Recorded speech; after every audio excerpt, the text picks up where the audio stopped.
ഇന്ന് ഞാനും എൻ്റെ അനിയത്തിയും കൂടെ കിൽഡെയർ ഷോപ്പിംഗ് വില്ലേജ് വരെ പോകാമെന്ന് വെച്ചു. ഏറിന് വലിയ ഹാപ്പിയിലൊന്നും അല്ല ഇരിക്കുന്നത്. കുറച്ച് കഴിഞ്ഞപ്പോഴത്തേക്ക് ആൾ ഉറങ്ങിപ്പോയി എൻ്റെ മടിയിലിരുന്ന്. നമുക്ക് അയർലൻഡിൽ ഇങ്ങനെ മുമ്പിലൊന്നും ഇരുത്താൻ പാടില്ല. അങ്ങനെ ഞങ്ങൾ പെട്ടെന്ന് ഒരു 1.5 മണിക്കൂറുണ്ടായിരുന്നു കിൽഡെയർ ഷോപ്പിംഗ് വില്ലേജിലെത്തി. നമുക്ക് പാർക്കിങ്ങിനൊക്കെ ഒത്തിരി സ്പേസ് ഉണ്ട് അവിടെ. കുറച്ച് നടക്കാനും ഒക്കെ കുറേ സ്പേസുള്ള സ്ഥലമാണത്. ബ്രാൻഡഡ് ഐറ്റംസൊക്കെ ഇഷ്ടപ്പെടുന്നവർക്ക് പറ്റിയ ഒരു ഷോപ്പിംഗ് പ്ലേസ് ആണത്. ഞങ്ങൾ രണ്ടുപേരും കൂടെ മെല്ലെ നടന്ന് കുറച്ച് വിൻഡോ ഷോപ്പിംഗ് ഒക്കെയാണ് ഞങ്ങൾ കൂടുതലും ചെയ്തത്. ഷൂവിൻ്റെയും ജുവലറീസ്, ക്ലോത്തിങ്, ചോക്ലേറ്റ്, അങ്ങനെ പലതരത്തിലുള്ള ഷോപ്പുകൾ അവിടെ കാണാൻ പറ്റും. ഇവിടെ കുറേ കോയിൻസൊക്കെ അവർ വെള്ളത്തിനകത്ത് ഇട്ട് വെച്ചിട്ടുണ്ട്. നമ്മൾ എന്തെങ്കിലും ആഗ്രഹിച്ചിട്ട് അതിനകത്ത് ഇട്ട് കഴിഞ്ഞാൽ വിഷൊക്കെ നടക്കുമെന്നൊക്കെയാണ്. ഞങ്ങളുടെ കയ്യിൽ കോയിൻസ് ഒന്നും ഇല്ലായിരുന്നു. അവിടെ നിന്നിട്ട് അപ്പോൾ എറിന് ബോറടിക്കുന്നു എന്ന് പറഞ്ഞുകൊണ്ട് എറിനെയും കൊണ്ട് നമ്മൾ അവിടെ അതിനകത്ത് തന്നെ ഒരു കുഞ്ഞ് പ്ലേ ഗ്രൗണ്ടൊക്കെ ഉണ്ട്. അപ്പോൾ അവിടെ പോയിട്ട് കുറച്ച് അവളെല്ലാത്തിനകത്തും ഒന്ന് കയറി ഇറങ്ങി. ആ സമയത്ത് ഞങ്ങളവിടെ വെറുതെ ബോറടിച്ചു നിന്നു. അവിടെ തന്നെ കുറേ ആൾക്കാരുടെയൊക്കെ പേരുകളൊക്കെ എഴുതി വെച്ചിരിക്കുന്നത് കാണാം. അതിനകത്ത് നമ്മുടെ ഇന്ത്യൻ നെയിംസൊക്കെ കണ്ടു. നല്ല അടിപൊളിയായിട്ട് എഴുതി വെച്ചിട്ടുണ്ട്. പിന്നെ ഈ ഷോപ്പിൽ ഞങ്ങൾ ജസ്റ്റ് വെറുതെ ഒന്ന് കയറി.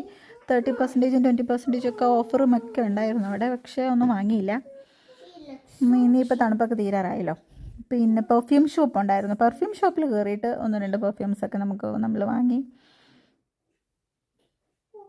ഇവിടെ വാലൻറ്റൈൻസ് ഡേ ആയതുകൊണ്ട് ഇപ്പം അതിൻ്റേതായിട്ടുള്ള ഓഫറുകളും അതിൻ്റെ പാക്കിങ്ങും ഒക്കെ ആയിരുന്നു.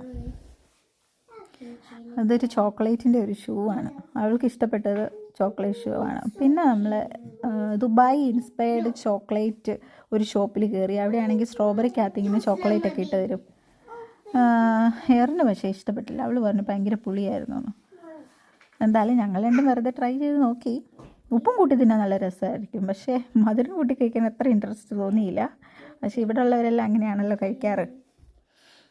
പിന്നെ ഞങ്ങൾ അടുത്ത ഷോപ്പിലേക്ക് ഇങ്ങനെ നടന്നു. അപ്പോഴത്തേക്കൊക്കെ നല്ല തണുപ്പും തുടങ്ങി. ഒരു വൈകുന്നേരം നൈറ്റ് ആയായിരുന്നു. നൈറ്റ് ആയതുകൊണ്ട് എല്ലായിടും നല്ല നൈറ്റ് ലൈറ്റും ഒക്കെ വെച്ചിട്ട് നല്ല ഭംഗിയായിരുന്നു. നടന്ന് ഞങ്ങളുടെ കാലും തേഞ്ഞു.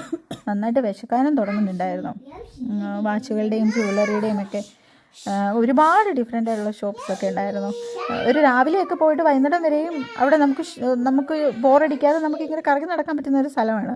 ഇതിനിടയ്ക്ക് ഇവൾ കാർ എവിടെയാണോ പാർക്ക് ചെയ്തത് അതൊക്കെ മറന്നുപോയി. ഞങ്ങൾ എക്സിറ്റ് മാറിപ്പോയായിരുന്നു.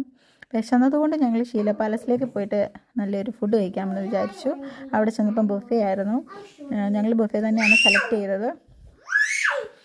അത്യാവശ്യം ബോറല്ലാത്ത രീതിയിലുള്ള നല്ല ഫുഡ് ഐറ്റംസൊക്കെ അവിടെ ഉണ്ടായിരുന്നു. വിശന്നിരിക്കുന്നതുകൊണ്ടായിരിക്കും ഞങ്ങൾ അത്യാവശ്യം നന്നായിട്ട് ഫുഡൊക്കെ കഴിച്ചിട്ട് പിന്നെ തിരിച്ചു വന്നു. എറിനും അവിടെ ചിപ്സും നൂഡിൽസ് അങ്ങനത്തെയൊക്കെ പിള്ളേർക്കുള്ള ഫുഡുകളും അവിടെ ഉണ്ടായിരുന്നു. അവിടെ പാനിപ്പൂരി ഐറ്റംസ് ഒക്കെ ഉണ്ടായിരുന്നു. പാനിപ്പൂരി ഐറ്റംസ് അത്ര രസമൊന്നും ഇല്ലായിരുന്നു. അതും വെറുതെ ഒന്ന് ട്രൈ ചെയ്ത് നോക്കി. തിരിച്ചു പോകുന്ന വഴി ഒരു പൂച്ചക്കുഞ്ഞ് പോലും ഇല്ലായിരുന്നു. എൻ്റെ കൂടെ ഉള്ള ആളും കിടന്നുറങ്ങിയത് കൊണ്ട് ഡ്രൈവ് ചെയ്യുന്നത് ഒരു ഇച്ചിരി ബോറായിട്ട് തോന്നി.